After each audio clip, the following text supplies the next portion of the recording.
fit chicks and fit beauties, y'all. Every time I make a video, it seems like I'm always saying long time no see, because I literally post in spurts. Like, it be so hard for me to get in front of the camera now. Like, it's just been a lot.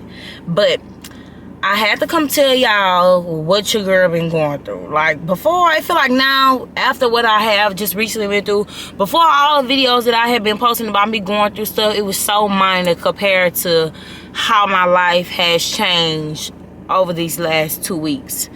So, let's backtrack it, child. Let's hope I make it through this with our tears, because I literally just said that I was done crying, but we gonna see, so just bear with me. One thing that I want to start out by saying is that one thing about me is, one thing that I've realized is I never really sit down and process my emotions. I never really sit down and actually dig deep into why I feel the way that I feel. The only thing that I do is I stay strong, and exercise is literally my distraction. Like, if it's a time where I'm feeling down, it's a time where I'm not feeling my best, I can just go exercise and I'll feel 10 times better at that moment. But I do realize that over time, it still ends up coming to the surface. Rewind to when I got bit by the snake. I lost my best friend. That's when I decided to start my weight loss journey, and it kind of really distracted me from actually healing from all the traumatic stuff that didn't happen, that happened at that time within a span of 2 months. So when I started my weight loss journey, I kind of just went head in. It was a really distraction. It was a big distraction. I wasn't worried about anything. I was like, okay, we just gonna go through it. And I noticed that over time, as I got deeper and deeper into my journey, a lot of stuff started to come to the surface. You're not only losing physical weight, but you're losing mental weight. And from my experience, mental weight takes a lot longer to lose than physical weight. You can easily drop 100, not easily, but you could drop 100 pounds and still be carrying 75 of those pounds mentally. And I've come to the conclusion that with me being on my journey, I lost the physical weight, but mentally, a lot of it I'm still holding on to, which is okay. Like I said, I started this channel and I started my journey to be transparent with things that I feel like, like mistakes that I feel like I made along the way, and to share with you guys in hopes of inspiring you guys to not make the same mistakes that I make, and to just know that some things that happen along your journey is normal. Okay, well, it may not be normal, but it happens. And when you sign up and you make the commitment, it's basically just saying, I won't ever give up. So, about 2 weeks ago, actually, I can look up the date. Let's see. Yeah. It had to be the 31st. Okay, so the 31st of July, I was at the running trail. I had signed up for a 100K challenge last month, so that's about 60 miles if I'm not mistaken. The last week of the challenge, I had just finished 30. I had only committed to 30, and then I was on the last week. And if you've been following my channel, y'all know I used to love to run. I used to run all the time, but I kind of got distracted from it, just going through the motions, and I signed up for a 100K challenge. So that last week of July, y'all, I was literally running like 6 miles a day. Not fully running the whole way through, but like running and walking 6 miles a day. And I was literally exerting so much energy, and I could not figure out why I was so tired. Like, I thought I was tired because I had been running more often than usual, and every other day I was strength training and lifting weights. I mean, I was strength training and running the 6 miles. So I knew that I was exerting a lot of energy, and then I also was eating in a caloric deficit. In July, I had committed to cut out alcohol for a month, because I kind of felt myself using alcohol as a way to cope with my emotions. It was either alcohol or food. Like, I'm a big emotional eater. Like, if I'm feeling down, sometimes I won't eat, and on the flip side, I eat up everything. But I had kind of felt like I was kind of leveling out with that, like listening to my body, knowing if I'm hungry, eat something. If I really want something, eat it, so that way I'm not craving. Blase. So Sunday, I was down to my last 5 miles, y'all. I was down to my last 5 miles, and the day before, I taught boot camp at my gym, and my boss daughter she's literally like on my hip all the time. Like, everybody thinks she's my little sister. We are not sisters, but we are sisters. We not blood sisters, but that's my sister. And she came up to me and she was like, you know, she was like, you got some gum? And I'm like, it was in a place that I didn't want to go get. So I was like, no, I don't have none, because I was teaching class. So I couldn't stop to go get her some gum. So she's fumbling under my shirt, just steady fumbling under my shirt or whatever like that. And then she was like, you have a baby in your stomach. And so I'm like, oh my gosh. But the signs were there. I feel like I was super duper tired. Like, no matter how much sleep I got, like in July, I knew that I was going to exert more energy than usual. So I was committing to 8 to 9 hours of sleep every night, y'all. Like, I was literally getting my 8 to 9 sleep every night. 8 to 9 hours every night. But in the morning, when it was came time to work out, or it came time to do anything, I was so tired. But I was just in denial. I was like, nah, this ain't what this about to be. So Sunday, I was at the track. And even that week, like 2 weeks before that, I had started feeling like some spasms, some pains. I didn't have my cycle that month, so that was the first sign, of course, that I missed my cycle. I was like probably like 17 days behind, like the day my cycle was supposed to start. So that was the first sign. But I was just thinking, you know, I'm stressed out. I've been running a lot more, putting a lot of stress on my body. It'll come. And when I was experiencing the pain, I thought that was the reason why. Some days I will go to the track, like this all happened within them 2 weeks. Some days when I would go to the track, I would have to walk, because sometimes running would be too painful in my vaginal area. It was like in my pelvic area, in my vaginal area, it was so painful. Like, sometimes I'll be teaching class and I get this sharp pain that run through like the top of my vaginal area, and I would kind of have to bend over for it to like subside. It wouldn't last long. It probably lasts for like 10-15 seconds, but it was the longest 10-15 seconds ever. And then it would just pass. So I'm just thinking maybe I'm having bad cramps because my cycle is trying to come down. It's already late. I'm just having bad cramps. So the Sunday, I had 5 miles left to run. I had walked around the trail twice, one time, which was 2 miles. So I said, you know what? It was just on my mind heavy to just figure out what was going on. I just felt like something wasn't right. So I went and got a pregnancy test, y'all, and all 3 of them said yes. Like, all 3 of them said, you're pregnant. And I was like, oh. I couldn't even cry because I was so tired from the track. I was like, I couldn't even cry. So I didn't go straight home. I went back to finish my 3 miles left over from my 100K challenge because I had to finish it. I went back, and then that evening, I told my mom, I told my boyfriend. We was all excited. I couldn't figure out if I was excited or not, but I had felt like I had just been in such a very dark place, and I was like, you know what? Maybe this is going to be something that'll bring some more joy in my life. Like, it'll bring more joy. Like, I know that I'm not living for myself anymore. I have somebody that's looking up to me. I have somebody to look after, and I just knew it was gonna be a girl. Like, everything in me said, you're about to have a baby girl. And within 2 days, Monday was a rough day because I was just trying to process my emotions. I didn't really know how to feel. I'm like, I'm about to be a mom. I'm only 24. Even though I had planned to have, I said I want to have my child at least by the time I turn 25. It's like planning it and saying it, and then when it's actually happening, it's like, oh my gosh, it was just, everything was happening at once. And then on top of that, like, I wanted to be in better shape than I am now, because with all the stress, I had been gaining weight, and I always said that I did not want to be, I want to be in the best shape of my life whenever I decide to have a baby, so I could just, you know, that was just one of my wishes. Like, I want to be in the best shape of my life. So before I could even settle in, you know, me and my boyfriend figure out like what changes we gonna make, how we gonna go about this, because you know we had 9 months to prepare.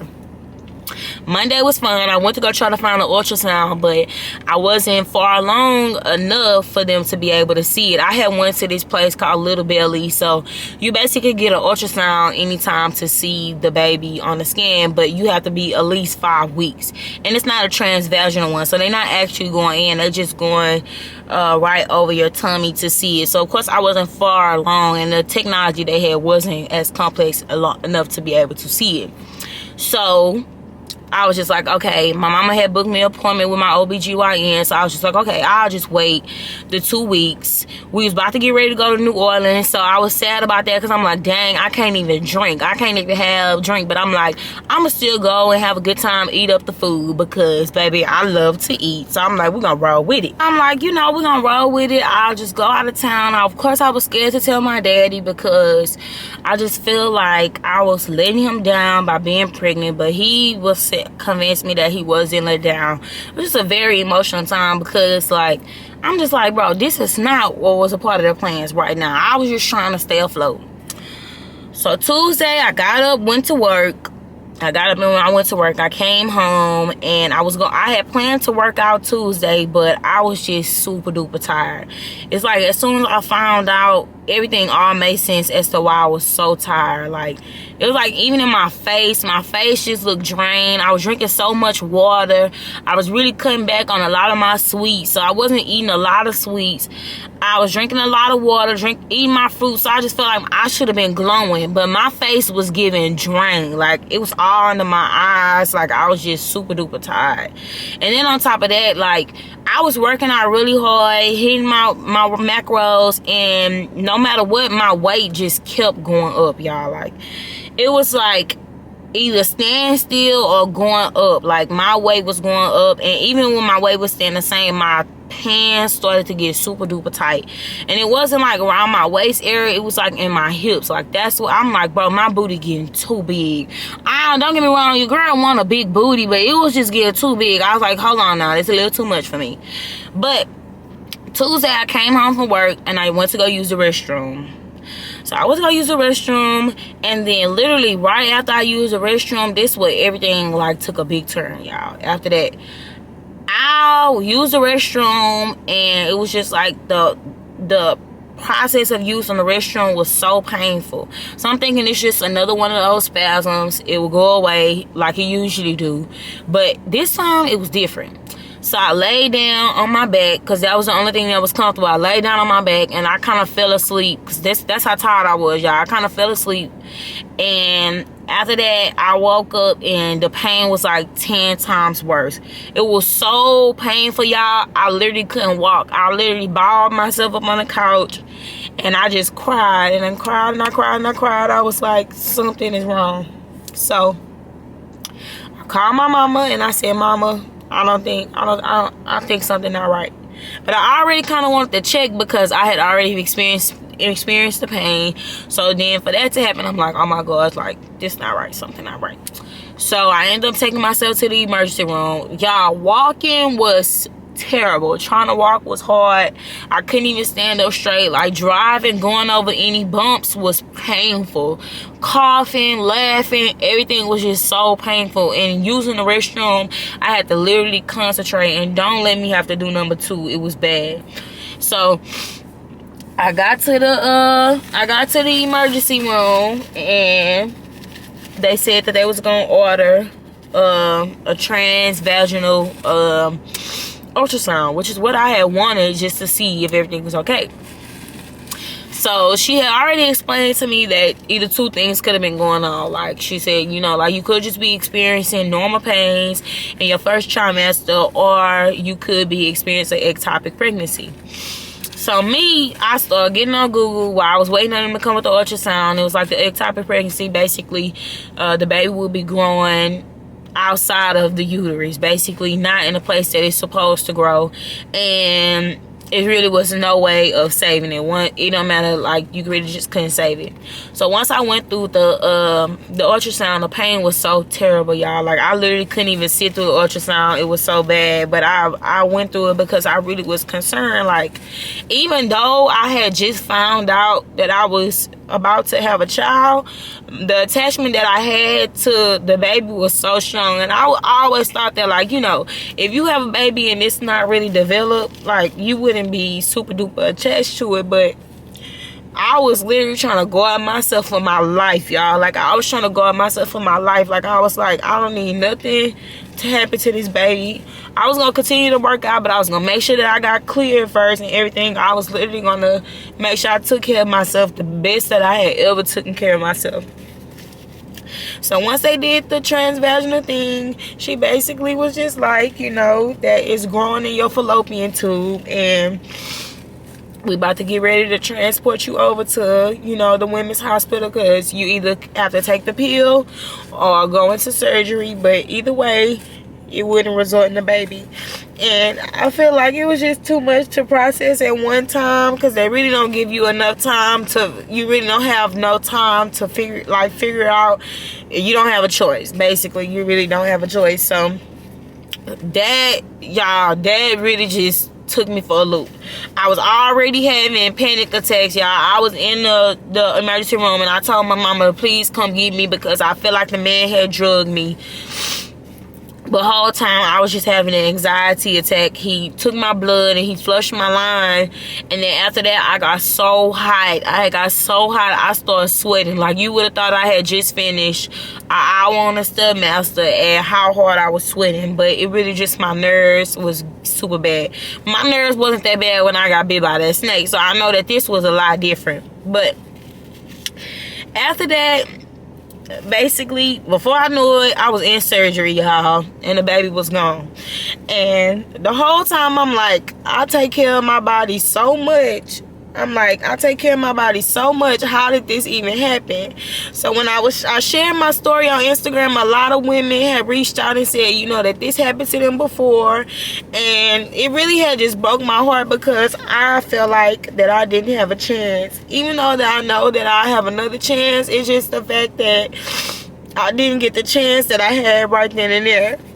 And I know that with time, it'll get better, and I know that I keep praying and everything. I'm right now in recovery. I really can't exercise, and like I said before, exercise is literally my way of distracting myself from everything. So now I've just been trying to walk to just keep myself going. But I thought with the traumatic experiences, like the snake bite would have been the last thing, like a part of my story to tell. And then this happened. I'm like, you know what? I don't even know. I just didn't even know. And I just feel like God is basically showing me, because before, y'all, I spent so much time obsessing over my body, trying to lose weight, trying to get my body together. Like, that's all I thought about every day, all day. And so for this to happen, it really made me just not take the small things for granted. Like, not take being able to exercise just because your body can. Don't take that for granted. Don't take being able to eat healthy because you can, and not because, like, just not taking anything for granted. Like, just being able to get up and move, like, to not take that stuff for granted. And it also just reiterated, like, appreciating your body and showing yourself love, no matter what size, no matter what form you is. Because at that point, I didn't care about what I looked like. All I wanted was for them to be able to tell me, okay, we're going to take you into surgery, we're going to move some stuff around, and then you'll be able to go on with your pregnancy. And at that time, that's not what they were saying. And I didn't care about nothing that was going on. It was nothing nobody could tell me to make me feel better. But I know that everything happens for a reason. And sometimes we don't understand it and things that happen. But it's really important that you trust in the Lord to heal you. I'm not trying to be strong throughout this situation, because I've been trying to be strong for way too long. I'm really just trying to focus on healing, sitting with my emotions. And for the last 2 days, y'all, literally not the last 2 days, for the last couple of days, all I have been doing is sleeping. Like, every time I get up, I want to go back to sleep. Every time I do anything, I eat, I go do something, I literally want to go right back to sleep. And I've been allowing myself to do that. And today I woke up and I was like, you know what? I'm not going to sleep today. I'm going to get up, get out, and do something. So y'all know I had to come share my story, and I just literally wanted to express myself, because I know that this healing process is going to be a long time. And I go to the doctor to get cleared. I'm praying that I could get cleared to start, like, doing exercise. But I know after today, I went to go try to attempt to run, and I couldn't run. It was still kind of painful. My stomach has a lot more bruises. That's how I know it's healing. The left side of my stomach is still swollen from the procedure. But I know that on the other side of this obstacle, I'm gonna be stronger, wiser, and better. And I feel like this time around it's a redefinition of my why on my weight loss journey. I've bumped my head a couple of times on this journey, and I think this experience have took the cake. And now I'm not gonna say who knows what else might happen in my lifetime, but I know that if it don't kill me, it's gonna make me stronger every time. So if you sit here and you listen to my story the whole way through, I appreciate you. The next videos is just literally gonna be about healing, getting back on my regimen, not being too hard on myself, and literally actually learning how to give myself grace this time around. And to everybody that's watching that has experienced what I experienced, I pray for you, because I'm only a week and a half in, and I like at one point I felt like my life was over. Like I laid down in that hospital bed and I was like, this can't be life right now. I'm thinking I'm finna be wilding around, trying to be running hill sprints while I got having a big old belly, and then before you know it, that was all over. And I know that in the future, God will bless me with so much more, like so much more than I can ever imagine. And so it's just all about allowing prayer and time to heal. Like that's all it's about. And I thank y'all for watching. Thanks for tuning in. Don't forget to hit the subscribe button. I'm back for real, y'all, this time. I ain't gonna take a long break. And if I do take a long break, it's just because, you know, I had to just really get my thoughts together. Because it literally took me a minute to make this video. I had been wanting to make this video for y'all, but I thought I'd be able to make it through without breaking down. But y'all know I'm an emotional, very emotional person. So, with that being said, y'all already know the drill. Come back and mess with your girl. Peace out.